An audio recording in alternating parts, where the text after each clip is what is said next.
Саламатсыздар ма? Құрметті білім алушылар. Бүгінгі өтетін лекциямыздың тақырыбы, номер 2 тақырып, қоғамдық қауіпсіздік және қылмыстың алдын алу. Лекциямыздың жоспары бірінші кіріспе қаралатын сұрағымыз, бірінші сұрағымыз қоғамдық қауіпсіздік, ұғым және негізгі құрамдас бөліктер. Екінші қаралатын сұрағымыз қылмысты түсінудің негізгі ғылыми тәсілдері, криминалдық статистика, виктимизацияны зерттеу және қауіпсіздіктің жоқтығын қабылдау.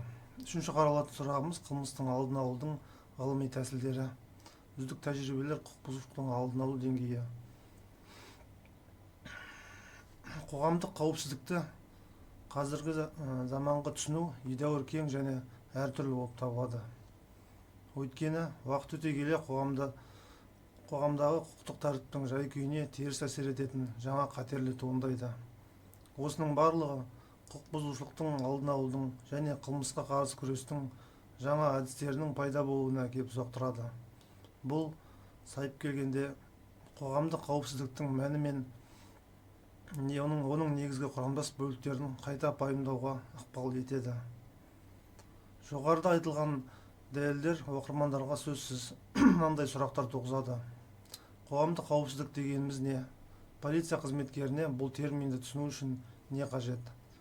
Осы сұрақтарға жауап беру үшін нормативтік дерек көздерді талдап және қауіпсіздікті іс жүзінде түсініп көрейік.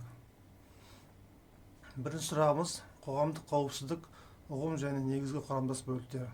Қазақстан заңнамасына қатысты қауіпсіздік нақты анықтамасы Қазақстан Республикасының ұлттық қауіпсіздігі туралы 2012 жылы 6 қаңтардағы Қазақстан Республикасы заңының 4 бабының 1 тармағында бекітілгенін атап өту қажет.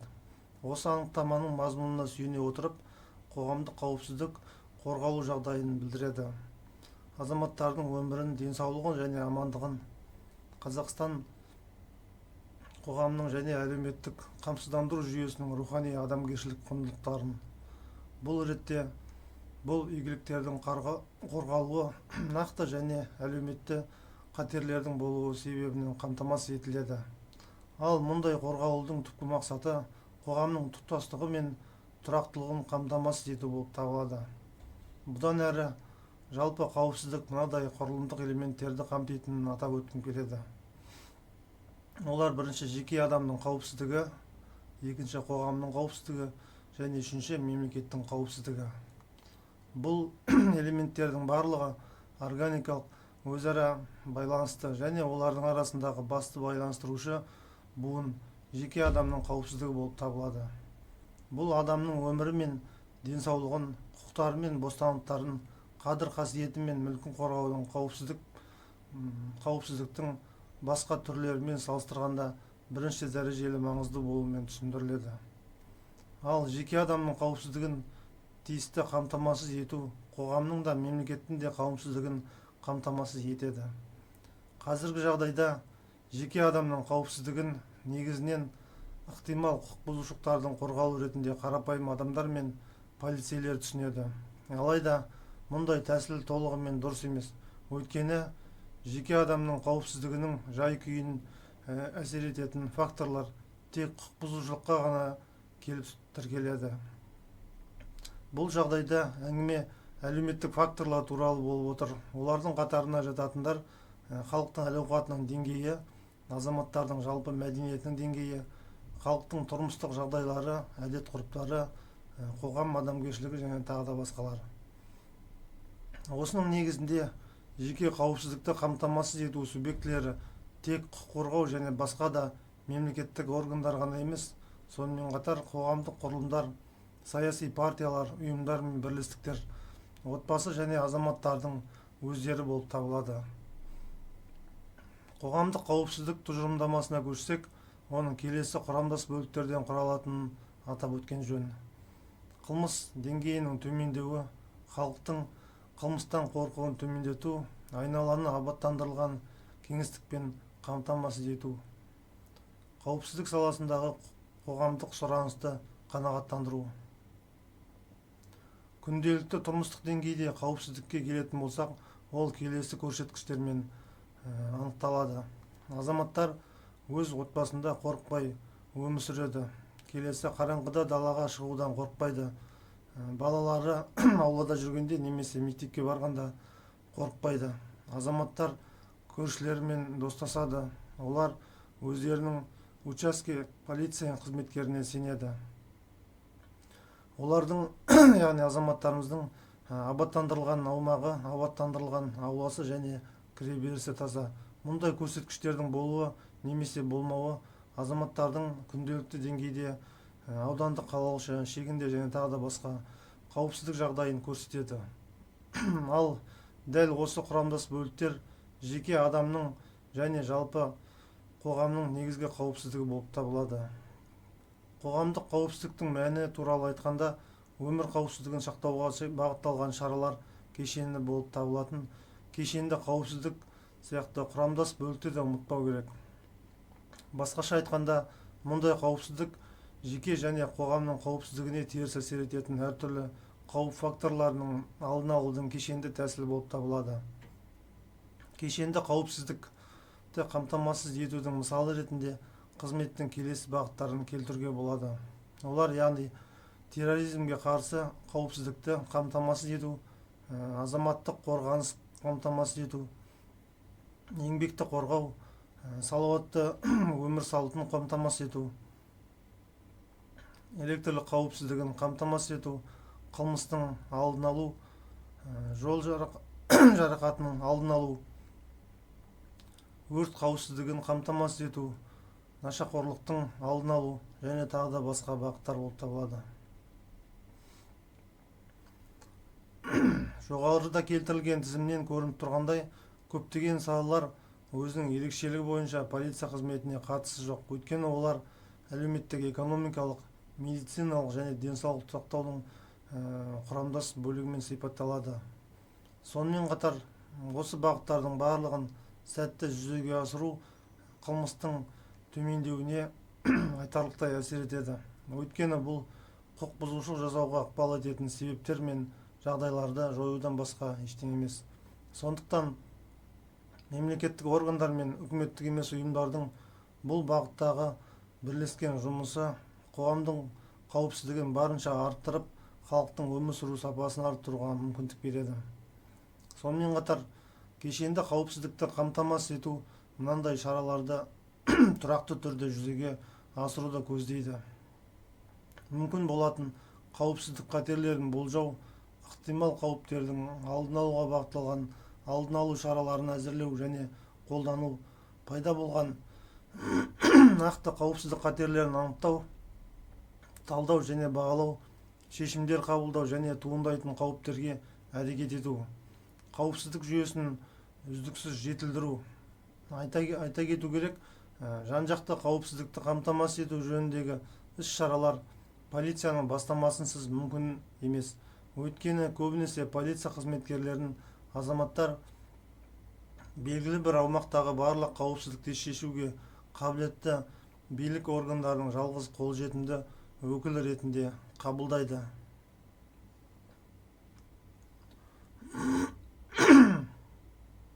Айта кетейік, қазіргі уақытта мемлекеттік органдар, оның ішінде құқық қорғау органдары, қоғамдық қауіпсіздікті бағалау кезінде негізінен қоғам мен мемлекетке қатерлердің жоқтығын білдіретін объективті қауіпсіздік сияқты құрамдас бөлікті басшылыққа алады. Сонымен бірге, ол ең алдымен осы саладағы объективті деректер негізінде статистика, есептеу және тағы да басқа қалыптасады және толығымен азаматтардың пікіріне негізделмейді. Бүгінгі лекциямыздың қаралатын екінші сұрағы тақырыбы қылмысты түсінудің негізгі ғылыми тәсілдері, қылмыс статистикасы, жәбірленуші сауалнамасы және сенімсіздікті қабылдау. Қылмыс теориялары. Адамзат тарихында адамдар күн сайын қылмыспен кездеседі. Адамзат қоғамының дамуы мен өмір сүруінің шындығы, сондай-ақ қоғам қылмысты дүниеге әкеліп, соның салдарынан онымен күресуге мәжбүр болады. Сондықтан қылмыс, оның табиғаты мен мәні, оның пайда болу, даму, өзгеру заңдылықтары бүгінгі күннің өзекті мәселелері болып табылады. Қылмыстық мінез-құлықтың негізгі себептерін жақсы түсіну және оның алдын алу тиімді стратегияларын әзірлеу үшін қылмыстың қазіргі заманғы теориялары уақыт өте дамиды. Бұл теориялар қылмыстық мінез-құлыққа ықпал ететін және сипаттамалар, әлеуметтік жағдайлар және қоршаған орта сияқты бірқатар факторларды ескереді. Тарих бойы ұсынылған қылмыстың бірнеше негізгі теориялар бар. Ең танымалдарының кейбірі мыналарды қамтиды. Классикалық Чезаре және Джереми Бентам сияқты ойшылдар әзірлеген бұл теория адамдардың қылмыс жасау немесе жасамау туралы ұтымды шешімді шығын мен пайда туралы негізгі қабылдайтынын айтады. Позитивті Энрик Ферри және басқалар әзірлеген бұл теория қылмысқа әкелетін жағдайларды жасаудағы әлеуметтік және экономикалық факторлардың рөлін атап көрсетеді. Биологиялық түрі бұл теория генетика немесе мидың ауытқулары сияқты белгілі бір физикалық немесе психологиялық факторлар кейбір адамдардың қылмыстық мінез-құлыққа бейім етуі мүмкін деп болжайды. Психологиялық бұл теория адамның жеке басының тәжірибесінің және танымының қылмыс жасау ықтималдығында қалай әсер ететініне бағытталған. Социологиялық, яғни әлеуметтік бұл теория қылмысқа әкелетін жағдайларды жасаудағы кедейлік пен теңсіздік сияқты әлеуметтік құрылымдардың рөлін атап көрсетеді. Келесі сыни бұл теория қылмысты түсіндірудің басым әдістерін және қылмыстық сот төрелігіне көзқарастарды сынайды. Олар кеңірек әлеуметтік теңсіздіктерді көрсетеді және нығайтады.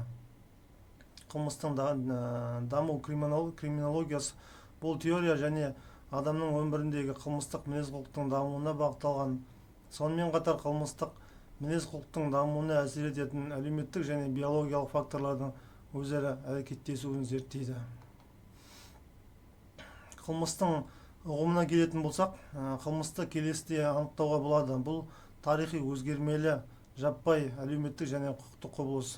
Ол әлеуметтік қауіпті қылмыстық жасалатын әрекеттер мен оларды белгілі бір аумақта, яғни мемлекет, аймақ, елді мекендерде сапалық және сандық көрсеткіштер мен жасаған адамдардың жиынтығы, яғни жүйесі. Келесі негізгі белгілер қылмысқа тән белгілері.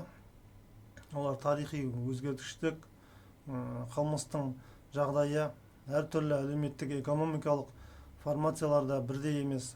Оның деңгейі мен құрылымы белгілі бір формацияның дамуының жекелеген кезеңдерінде қылмыстардың себептері мен жағдайларына мемлекеттердің қылмыстық деп жарияланған әрекеттер шеңберін анықтауына байланысты өзгеріп отырады. Жаппай сипаттағы қылмыс, яғни қылмыстың жекелеген жағдайларын емес, көптеген қылмыстар мен оларды жасауға қатысатын адамдардың санын құрайды. Әлеуметтік сипаты ол әлеуметтік, өйткені оның субъектілері жәбірленушілер сияқты қоғамның мүшелері болып табылады. Қылмыспен келтірілген зиян антисоциалды қоғамға деформация әкеледі. Оның институттарының қалыпты жұмысын бұзады.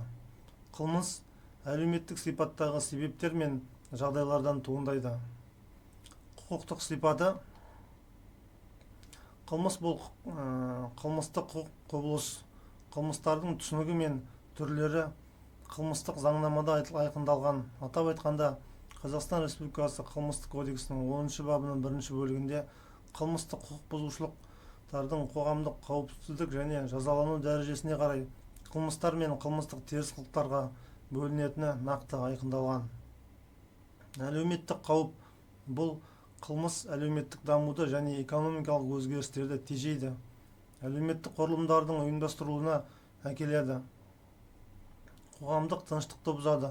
Адамдарда сенімсіздік, алаңдаушылық, қорқыныш сезімін тудырады. Өзін-өзі көбейтуге қабілетті, айтарлықтай материалдық және ресурстық шығындарды, сондай-ақ мемлекет органдарының ұйымдастырушылық күш-жігерін қажет етеді. Келесі бөлімі жүйелілік. Қылмыс бұл механикалық жиынтық емес, тұтас жиынтық қылмыс жүйесі. оның белгілі бір жүйелік қасиеттері бар, яғни тұтастық ішіндегі және басқа да сыртқы әлеуметтік құбылыстар мен қылмыстардың тұрақты өзара тәуелділігі. Қылмыстың құрылымы бұл қылмыстардың әртүрлі түрлерінің, топтарының және олардың жасаған адамдардың, олардың жалпы санының белгілі бір аумақта, белгілі бір уақыт аралығында қатынасы. Қылмыстық іс-әрекет белгілері бойынша қылмыс құрылымының негізгі көрсеткіштері. Яғни бірінші көрсеткіші ол аса ауыр, орташа және аз ауырлықтағы қылмыстардың арақатынасы. Екінші, қылмыстық кодекстің ерекше бөлігінде берілген қылмыс түрлерінің жіктелуі бойынша арақатынасы. Үшіншіден, неғұрлым кең таралған қылмыстардың үлесі. Төртінші, үстем мотивациялық бағыт бойынша қылмыс түрлерінің арақатынасы. Яғни зорлық-зомбылық, пайдакүнемдік, зорлық-зомбылық және абайсыздық. Келесі түрі ол кәмелетке толмағандардың қылмысының үлесі және тағы да басқа. Қылмыскердің жеке басының белгілері бойынша қылмыс құрылымының негізгі көрсеткіштері. Ол біріншіден жынысы бойынша ерлер немесе әйелдер қылмысы болып бөлінеді. Екінші, жасы бойынша, яғни кәмелетке толмағандар немесе ересектер болып бөлінеді. Үшінші, қатысушылар, яғни қылмысқа қатысушылар бойынша бір адам немесе адамдар тобы. Төртінші, келесі қайталану белгісі бойынша бірінші рет немесе қайтадан қылмыс жасағандар. Келесі бесінші, әлеуметтік жағдайы бойынша жұмысшылар, қызметшілер, оқушылар, зейнеткерлер, немесе жұмыс істемейтін және тағы да басқалар болып бөлінеді. Статистикалық демографиялық сипаттаманың ішінде оны ерлер мен әйелдерге бөлу маңызды. Қылмыстың сипаты қылмыс құрылымындағы ең қауіпті қылмыстардың санымен, сондай-ақ қылмыскерлердің жеке басының сипаттамасымен анықталады. Қылмыстың сипаты оның құрылымы арқылы анықталады. Екі негізгі бағалаудан тұратын қылмыстың бағасы деген ұғым бар. Бірінші, ақшалай шығындарға қайта есептей отырып, өлім-жітім немесе денсаулықтың зақымдануы, яғни физикалық зиян келтіру түріндегі қоғамдық қауіпті салдарлар. Екінші, азаматтарға, қоғамға, мемлекетке қылмыстар мен келтірілген тікелей немесе жанама материалдық зиян. Сонымен сөзімізді қорытындылай келе, ақпараттық технологиялардың жетістіктерін пайдалану қылмыстың алдын алудың тиімділігін арттыруда ерекше рөл атқарады. Мысалға, көліктің, есірткінің, қару-жарақтың немесе тағы да басқалардың қозғалысын бақылау мақсатында лазерлік және басқа да оптикалық техникаларды қолдану перспективасы болып табылады. Қылмыстың тән белгілері және оны жасалу орындарындағы жағдай негізінде қылмыскерлердің әлеуметтік психологиялық портретін жасау әдістемелерін жетілдіру.